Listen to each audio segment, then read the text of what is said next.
Okay, volume of a prism and a cylinder as well, which is important for the exam. Now, on the page 2 in the exam paper, you get this given to you. Volume of a prism is the area of a cross section times the length.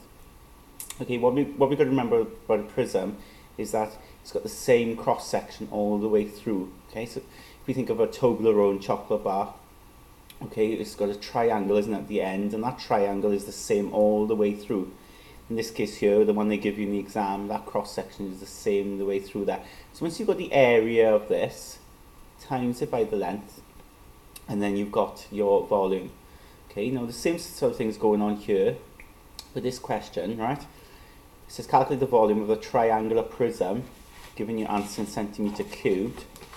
Now hopefully you realise why it's called a triangular prism, because of course the cross section here, okay, is a triangle, and it's a triangle all the way through that shape. So once I've worked out the area, okay, of that cross section, then I can work out my volume. And that simply is a triangle, obviously, and base times height over 2, yeah? That's the formula for a triangle. So we can do 40 times 50, divide by 2. So get your calculator. 1,000 centimetres squared. So we've got the area of the cross section. So all you've got to do then, that area you just times by the whole length.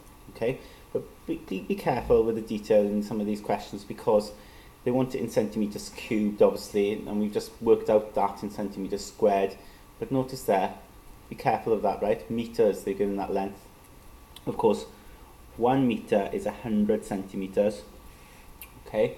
So I would change this, okay, into centimetres. Now, if 1 metre is 100, 1.2 is going to be 120 centimetres. So the volume will equal 1,000, which is the area, cross section, times the length, which is 120. Okay, so we'll have then our answer.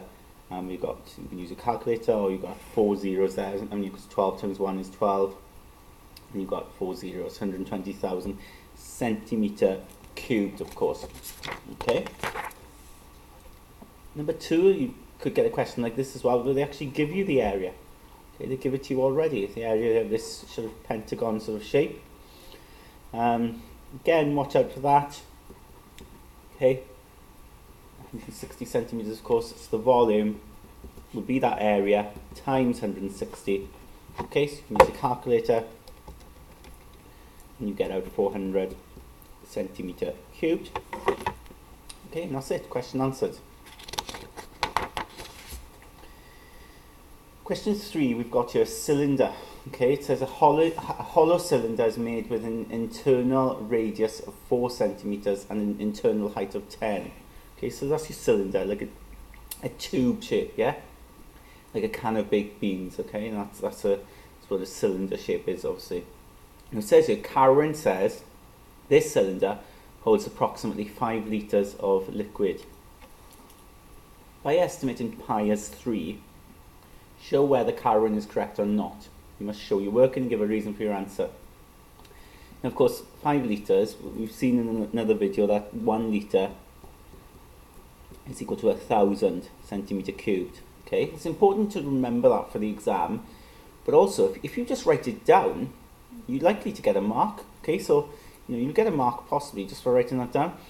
If 1 litre is 1,000, obviously 5 litre is 5,000 centimetre cubed. Okay. Now they say estimate pi is 3. Of course we know pi to be 3.14, but this would come up in a non-calculator. This would be a non-calculator style question. So if we use pi as 3, then we'll get this answer out without using the calculator.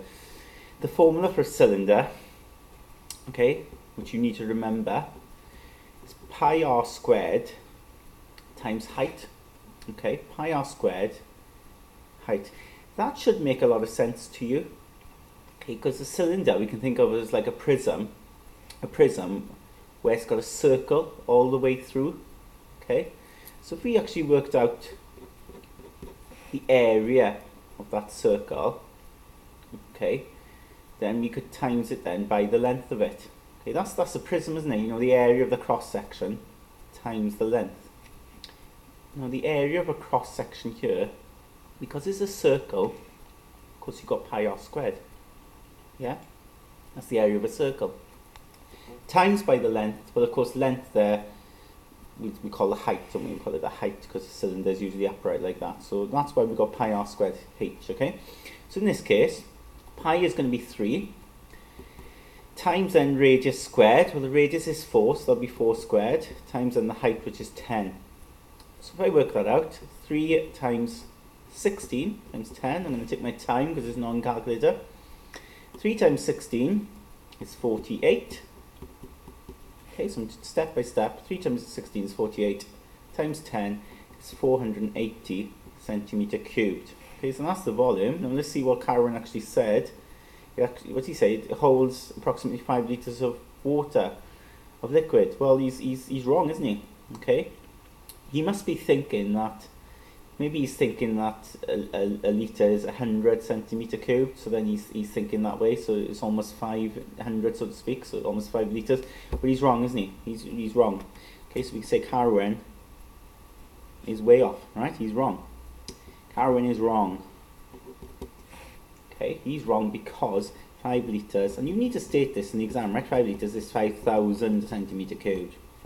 Okay, it's not 500. Okay, question 4. Now we've got this sort of wordy question here. Cylinder has a uniform circular cross section of radius 4.7, height 23.5, calculate the volume. What I've done, I added in this cylinder here, right? I added this in, but in the exam they've just given this in words. The reason why I've done this is because it might be a good idea in the exam, if they give this, is for you to just try and draw a cylinder, and then you can put this information in. Now it says it's got uniform circular, of course, circular cross section. So the cross section here, isn't it? That's the cross section, and it's in the shape of a circle. It says the radius is 4.7. Okay, so there's your radius there, 4.7, and height 23.5. Okay, so you got your volume.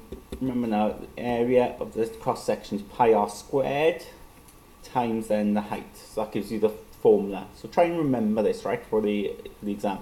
So 3.14 for pi. Radius is 4.7. Okay, 4.7. So you square that and then times the height, which is 23.5. Okay, now this is a calculator question. So 3.14 times 4.7 squared times 23.5, and you get an answer like that. Okay, we'll round it, maybe pi is 2 decimal places, so we'll maybe round this to 2 decimal places. Okay, and there's our answer, cubed, of course, not squared. Cubed, that little 3 there, I must be very clear on that. Next question, you got the tent packs away in a bag. Okay, this bag is in a cylindrical shape. Okay, this bag can be thought of as a cylinder. When packed, the tent diameter is 28 centimeters. Okay, so if we think of this as a cylinder, now the diameter is 28. Okay, which of course goes all the way across. Now I only want the radius, of course. That's what's important with a cylinder, is the radius. It says the length then of this bag is 44, so the height we can think of then as 44. Okay, so we can sort of dismiss the diameter, it's not important, it's the radius that counts. So volume, pi r squared h, 3.14 times 14 squared times the height, which is 44. Now you've got 3.14 times 14 squared times 44, which equals some big number here. Okay, so that's centimetre cubed. Now of course, because we want this, if we notice here, it says in litres, okay, in litres, because we know 1 litre is 1,000 centimetre cubed, we need to see how many thousands are in here, so we need to divide this by 1,000, okay, divide that by 1,000, and you get 27.7 27.08. We rounded to 2 decimal places, maybe 27.08 litres. Okay.